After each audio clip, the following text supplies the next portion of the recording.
2 दिवस मुख्यमंत्र्यांची तब्येत ठीक नव्हती। त्यांना ताप आला होता आणि कालच ते दरेगावातून मुंबईत आले आहेत। त्यामुळे त्यांच्या तब्येतीची चौकशी करण्यासाठी आलो होतो। अजूनही ते उपचार घेत आहेत। श्रीकांत शिंदे यांची भेट झाली। आता एकनाथ शिंदे यांची तब्येत बरी आहे। आज कोणत्याही बैठका नव्हत्या आणि खाते वाटपाचा निर्णय एकनाथ शिंदे घेतील। ते जे ठरवतील ते सर्वांना मान्य असेल असं विजय शिवतारे बोलत होते।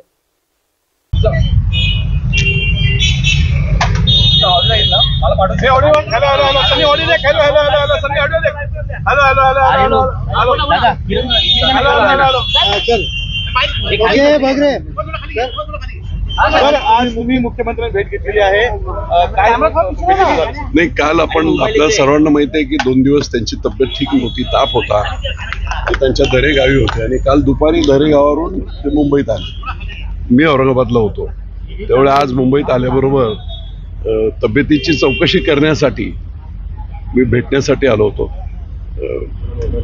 अजूनही तब्येतीचं संपूर्ण ट्रीटमेंट चालू आहे, त्यामुळे नाही डॉक्टर वगैरे आता ऑब्झर्वेशन चाचण्या आता होते डॉक्टर, पण न भेटता मी यांना डॉक्टर शिंदे त्यांना भेटलो, श्रीकांत शिंदे साहेबांना, निघालो। तब्येतीची ठीक आहे काय, आज आराम करणार दिवसभर नाही आराम करावा लागेल। ज्या बैठका होत्या महायुती बरोबर होत्या, नाही ते काय मला काही कल्पना नाही, कसल्याही बैठका नव्हत्या, आमदार बिमदार काही आपल्या बैठका नव्हत्या।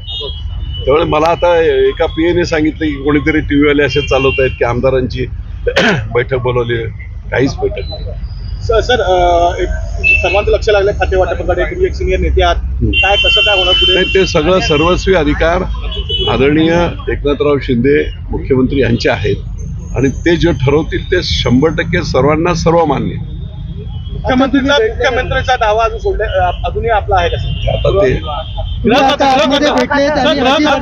नाही, ते आम्ही त्या प्रोसेसमध्येच नसल्यामुळे काय बोलणार त्याच्या, आम्ही कोणीच त्या प्रोसेसमध्ये नाही। सर्वस्वी सर्व अधिकार आदरणीय मुख्यमंत्र्यांना आम्ही दिलेले आहेत, तो ते जे निर्णय घेतील ते शिरसावंद्य एवढा सगळ्या आमदारांचं क्लिअर कट म्हणतो।